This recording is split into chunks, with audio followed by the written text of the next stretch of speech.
Fala, gente. Eu vou gravar esse vídeo falando um pouquinho sobre a expansão e ocupação territorial. E se der tempo, eu vou falar também com vocês sobre a mineração, tá? A ideia é destacar os pontos fundamentais. Vocês terão acesso a 2 textos, né, a 2 capítulos que trabalham essa temática, assim como também eu vou disponibilizar para vocês os slides que eu estou utilizando, tá?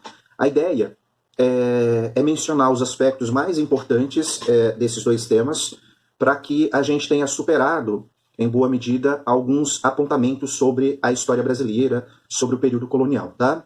Então, logo eu consiga gravar as aulas, né, em vídeos menores, eu vou postar lá naquele canal, e aí, todas as vezes que vocês quiserem revisar esse conteúdo, fiquem à vontade para assistirem esses temas novamente, tá?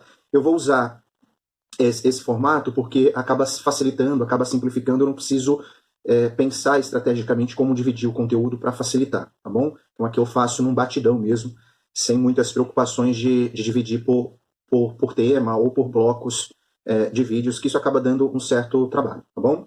Então, o que eu vou falar para vocês é sobre a expansão e ocupação territorial. Muitos dos aspectos que aparecerão no texto e aparecerão também nos slides, vocês vão ver que nós já estudamos, tá? Então, por isso que eu vou dar mais ênfase àquilo que não foi visto ou os elementos que não foram vistos em vídeos anteriores. Quando a gente fala de expansão, ocupação, a gente deve levar em consideração que é possível a gente observar que, durante o século XVI, a ocupação portuguesa na América Portuguesa, ela esteve ligada à ocupação ao litoral. Então, é todo aquele processo do litoral, e fundamentalmente você tinha ali uma atividade, que era a atividade açucareira. Então, ali no século XVI, você teve a montagem da estrutura administrativa, nesse século XVI você teve a constituição dos engenhos, e a princípio, essa colonização ela é uma colonização litorânea, tá? E, portanto, a gente vai, com o passar do tempo, promovendo uma ocupação desse território. Até a gente chegar à configuração do nosso território atual, leva-se tempo, tá? Quando chegarmos a 1750, através de um tratado chamado Tratado de Madrid, a gente já vai ter praticamente 90%, cerca de 90% ou mais do território que conhecemos hoje, tá? Mas até lá, a gente teve que empreender uma série de ações. Por quê? Como todo mundo se lembra, havia um tal Tratado de Tordesilhas. Existia, portanto, uma linha imaginária, e essa linha imaginária delimitava aquilo que pertencia a Portugal e aquilo que pertencia à Espanha.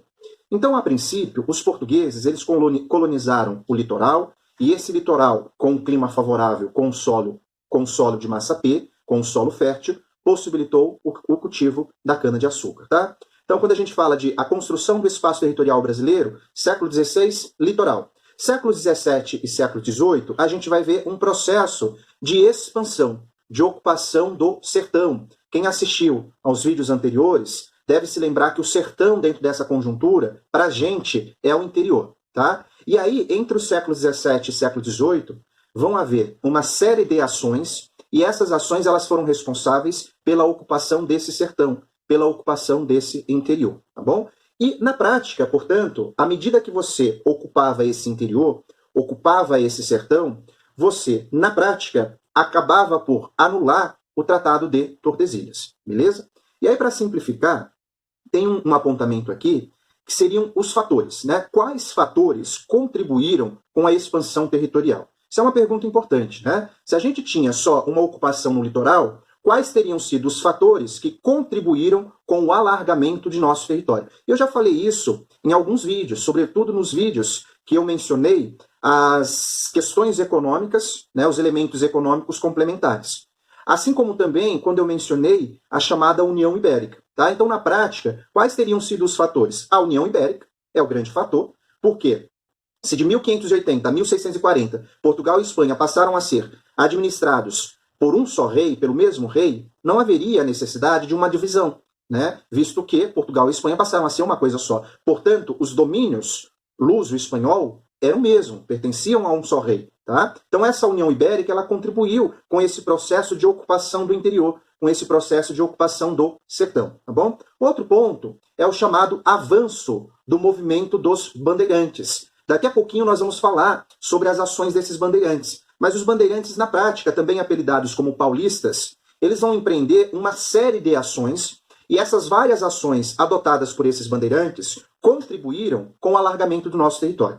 Ou porque eles entravam nas matas à procura de indígenas para serem escravizados e para serem vendidos para a região Nordeste, ou porque esses bandeirantes acabavam se aventurando na procura de metais preciosos, ou porque esses bandeirantes adotavam ações que tinham como objetivo capturar os chamados negros escravos que haviam fugido dos engenhos. Ou seja, você tinha bandeirantes que saíam nas matas procurando os chamados quilombos, tá bom? Então, segundo item, os avanços do bandeirantismo pelo interior.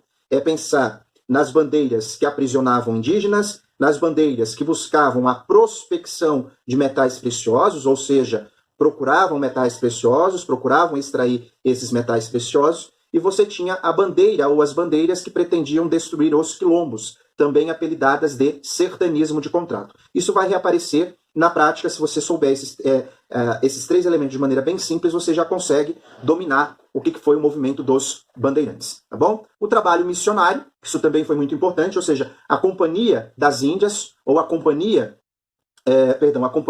Jesuítica, né, a Companhia de Jesus, a Companhia Jesuítica. Então, o trabalho dos jesuítas, aquela ação catequizadora dos jesuítas, foi uma ação importante também. Então, você tinha todo um sistema das chamadas missões jesuíticas, também conhecidas como reduções ou aldeamento.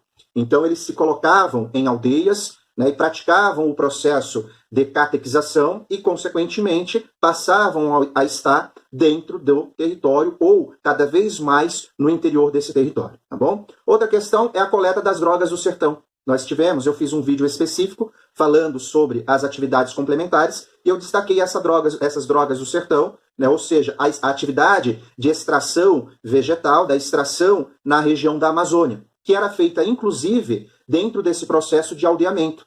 Então, os jesuítas, eles chefiavam esse processo de exploração, muito embora, na prática, quem exercia essa extração desses produtos da região da Amazônia fossem os próprios indígenas, tá bom? A expansão da área mineradora, vocês vão ver que quando a gente fala de mineração, a princípio você está falando de uma região que vai ser denominada nesta época de a região das Gerais, e que hoje nós conhecemos como Minas Gerais. Mas, num dado momento, você tem esses bandeirantes indo cada vez mais para o interior, ou seja, indo em direção ao que hoje nós conhecemos como Mato Grosso, indo em direção ao que hoje nós conhecemos como Goiás, tá bom? Outra questão importante é a expansão da pecuária. Lembra que eu falei para vocês que não dava para você criar gado e plantar cana-de-açúcar no mesmo local, ou seja, no litoral, e, portanto, a atividade da pecuária ela começou a ser desenvolvida na região do sertão, ou seja, no interior, sobretudo nas margens dos rios. O próprio Rio São Francisco, apelidado à época de Rio dos Currais. Lembrando sempre que a atividade da pecuária ela sempre girou em torno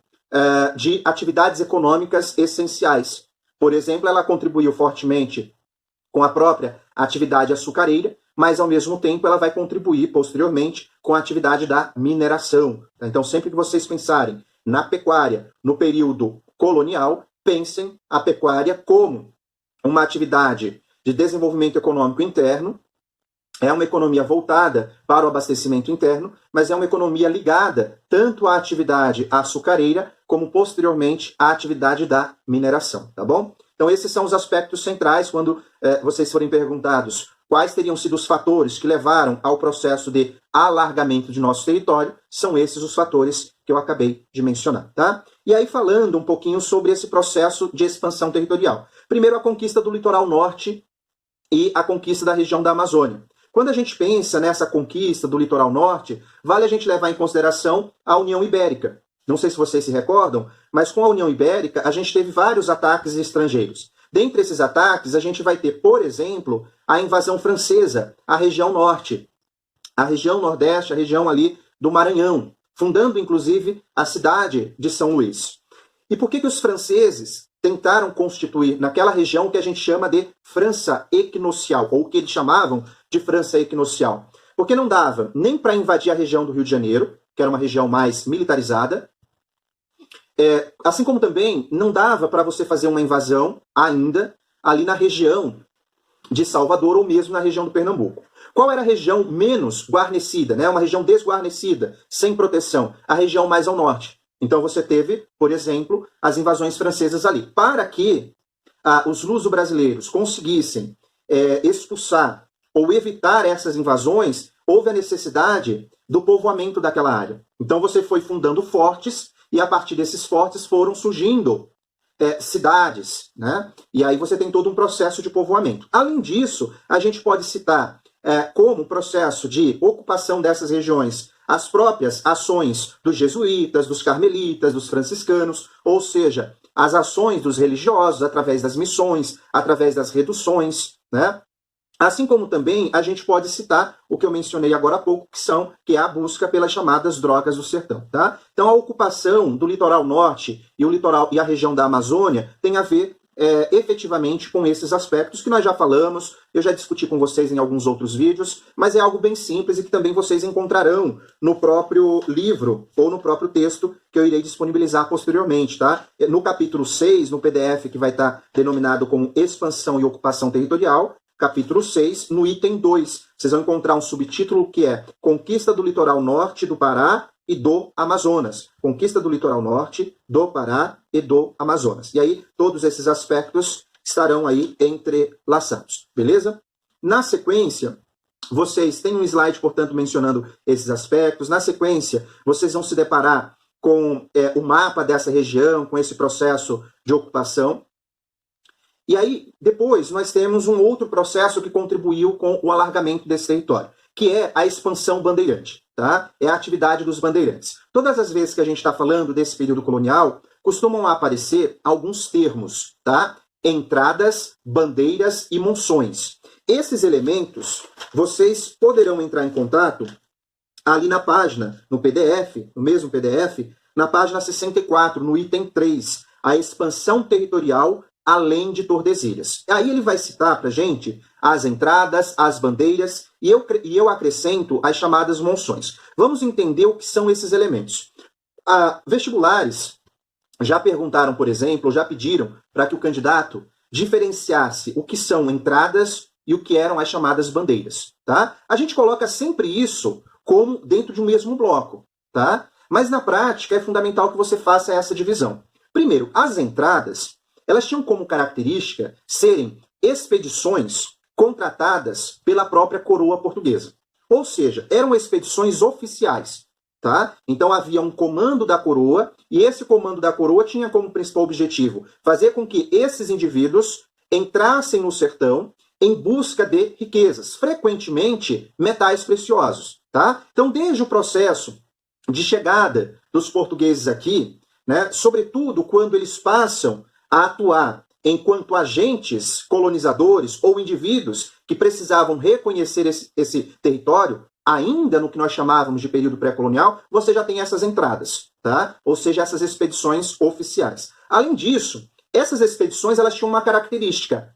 Como estavam muito frescas ainda, ou como estava ainda muito fresco aquele processo de Tratado de Tordesilhas, essas entradas, elas geralmente procuravam respeitar os limites do Tratado de Tordesilhas, tá? Então, seguiam, em boa medida, aquela linha imaginária do Tratado de Tordesilhas, tá? Visavam explorar o interior, expulsar estrangeiros, atacar índios ou procurar riquezas, tá? As chamadas bandeiras, a mesma coisa, né? Mas você tem ali, a grande característica aí dessas entradas é que elas acontecem desde o início da chegada desses portugueses, né? E fundamentalmente eram expedições oficiais, ou seja, contratadas pela própria coroa. Em 1504, Américo Vespúcio enviou ao sertão uma entrada que partiu de Cabo Frio e outras duas foram organizadas por Martim Afonso de Souza, ou seja, ainda na época do período pré-colonial. Com a criação dos governos gerais, muitas outras entradas, ou seja, expedições oficiais, percorreram o interior brasileiro, restringindo-se basicamente aos sertões baianos e ao norte do que hoje nós conhecemos como Minas Gerais, tá bom? Então isso é um dado importante. No PDF que eu vou disponibilizar para vocês, isso está posto, esses elementos, inclusive, estão colocados todos lá, tá? Basicamente é isso que vocês precisam saber sobre entradas. Agora vamos falar sobre as bandeiras propriamente ditas. Primeiro, eram expedições particulares, não respeitaram o meridiano de Tordesilhas, ou seja, não respeitavam aquele Tratado de Tordesilhas, e partiam inicialmente de São Paulo para escravizar índios. Essas bandeiras, ou seja, essas expedições, quando tinham este caráter de aprisionarem indígenas a fim de vendê-los como escravos, a gente dá um nome para esse tipo de bandeiras. É as chamadas bandeira de apresamento. Tá? Então isso está posto aí no livro de vocês. No livro, na verdade, no PDF, ele dá um outro nome, mas é a mesma coisa. Ciclo da preação ou caça ao índio. Vale destacar que essa bandeira de apresamento, ela vai ser realizada e vai ser fortemente identificada com os paulistas. Por quê?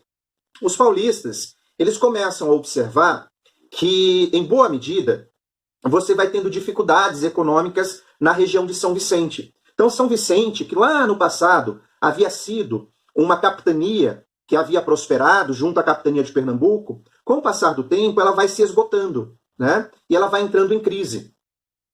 E uma das formas encontradas por aqueles que viviam naquela região para tentarem produzir riquezas foi exatamente nesse processo de caça aos índios, de apresamento a esses indígenas. Tá? E aí eles encontraram um meio para venderem esses indígenas dentro daquele contexto de presença dos holandeses no Nordeste brasileiro. Tá? Porque quando os holandeses dominaram a região do Pernambuco, eles também dominaram as principais praças de tráfico de pessoas, de tráfico de indivíduos escravizados. Ou seja, dominaram regiões importantes do continente africano. E o que esses holandeses faziam? Eles abasteciam essa região que eles haviam ocupado no Brasil. E não forneciam mão de obra, por exemplo, para a região de Salvador, para a região da capitania da Bahia. E aí, o que esses senhores de engenho daquela região fizeram? Eles precisavam de mão de obra. E encontraram nessa mão de obra indígena, escravizada, a possibilidade de continuarem a produção de seus engenhos. Tá? Então isso é um dado importante. Ligar a atividade das bandeiras de apresamento com o processo de chegada dos holandeses à região do Nordeste, à região de Pernambuco, e o domínio que esses holandeses também terão em relação ao tráfico de pessoas escravizadas do continente africano para abastecerem ali a região da América. Tá? Então os holandeses ficavam, digamos assim, monopolizavam essa mão de obra e as demais capitanias que não faziam parte do domínio holandês precisavam se virar e acabavam por comprar mão de obra indígena. Tá? Lembrando sempre que, embora não houvesse uma aceitação dos jesuítas em relação à escravidão indígena, essa escravidão ela vai ser uma realidade até o século XVIII. Tá? Então você vai continuar tendo a escravidão indígena até o século XVIII, embora boa parte desse percurso de nossa história, que nós denominamos de período colonial, tenha sido um período em que a escravidão seja mais identificada com uma escravidão de origem africana. Tá bom? Um outro tipo de bandeira que tinha como ponto de partida a região de São Paulo é as chamadas bandeiras, a bandeira de prospecção, que é essa bandeira que eu já mencionei, que tinha como principal objetivo a busca de metais e pedras preciosas. Tá? Aqui no livro de vocês, ou no PDF, aparece aqui o ciclo de ouro, do ouro de lavagem, tá? São os mesmos tópicos, são os mesmos elementos. Aí depois lá na página 67, ciclo do ouro e diamantes, né? Mas para facilitar a gente chama de bandeira de prospecção, tá? E que é a bandeira de prospecção, o movimento, as expedições que tinham como principal objetivo a busca de metais preciosos e pedras preciosas, tá? Metais e pedras preciosas.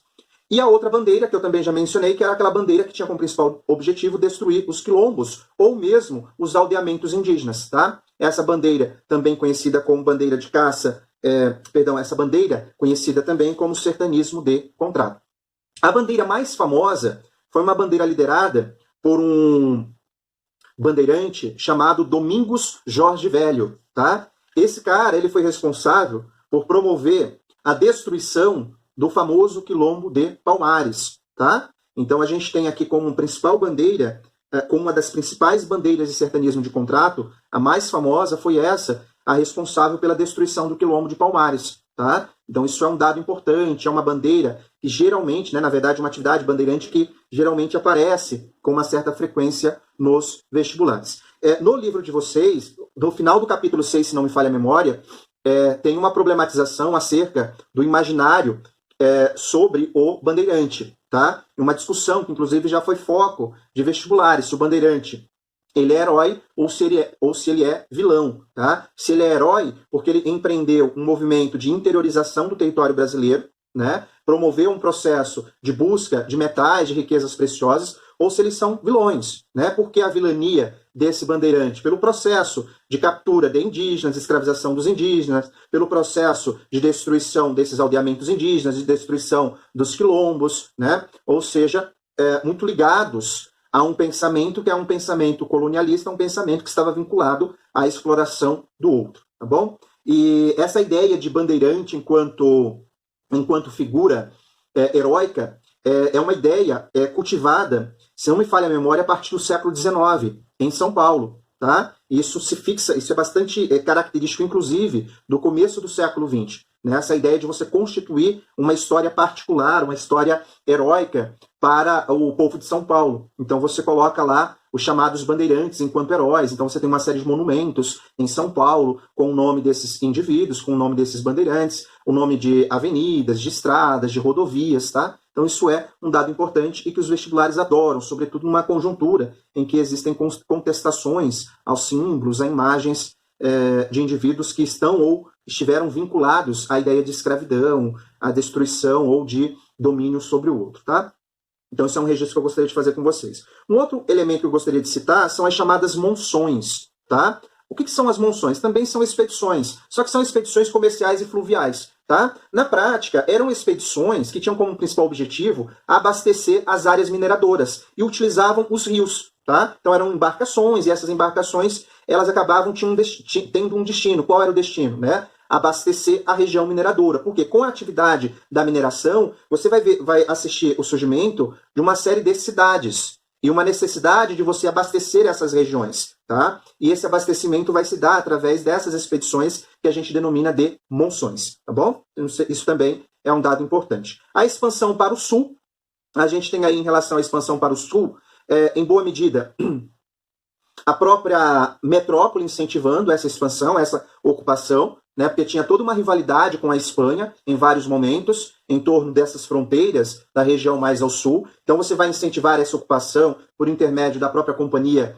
de Jesus, o processo de catequização, a ocupação dessa região através da atividade da pecuária, né, da fundação, inclusive, de colônias sobre aquele local, sobre aquela região. Tá? Então, a expansão para o sul, por volta do século XVIII, sobre a região sul, convergia a um triplo movimento colonizador. Os jesuítas fundaram 7 povos das missões. Os paulistas se estabeleceram no território, visando os rebanhos de gado abandonados após a destruição das missões pelas bandeiras de apresamento. E em 1680, o governador do Rio de Janeiro, Dom Manuel Lobo, fundou a colônia do Santíssimo Sacramento. Por que aquela região sempre foi muito importante? Por conta da região da Bacia do Prata. Então, aquela saída, o que hoje nós temos ali como Rio Grande do Sul, e você tem a região do Uruguai. Aquela passagem é uma passagem fundamental, né? Porque é dessa passagem que você escoava, né, a extração de prata da região, né, da Bolívia, sobretudo da região da Bolívia. Então era uma região muito importante, né, você escoava a produção de prata ou a extração de prata por aquela região. Então sempre foi um local bastante que produziu bastante interesse, tanto dos portugueses como também dos espanhóis. Tá? Outra questão importante, além de não considerar as demarcações do Tratado de Tordesilhas, a colônia do Sacramento, foi fundada pelos portugueses, localizava-se em frente a Buenos Aires, no estuário do Prata, que foi o que eu acabei de mencionar, por onde eram escoadas as riquezas minerais da América Espanhola. A presença portuguesa na região era devido à expansão da pecuária e às pretensões lusitanas na prata, né, naquela região. E aí, tudo isso foi tão conturbado que tanto Portugal como Espanha tiveram que selar uma série de acordos. E um acordo que, na prática, substitui o que nós chamamos de Tratado de Tordesilhas foi o Tratado de Madrid. Vai passar por outras readequações, mas na prática foi um tratado assinado em 1750 que trouxe como princípio o uti possidetis, ou seja, quem possui de fato deve possuir de direito. Ou seja, se você ocupou aquela região ocupada deve te pertencer. Né? Então essa prática acabou consolidando o domínio português sobre as várias regiões que eles haviam tomado a partir das diferentes atividades econômicas já citadas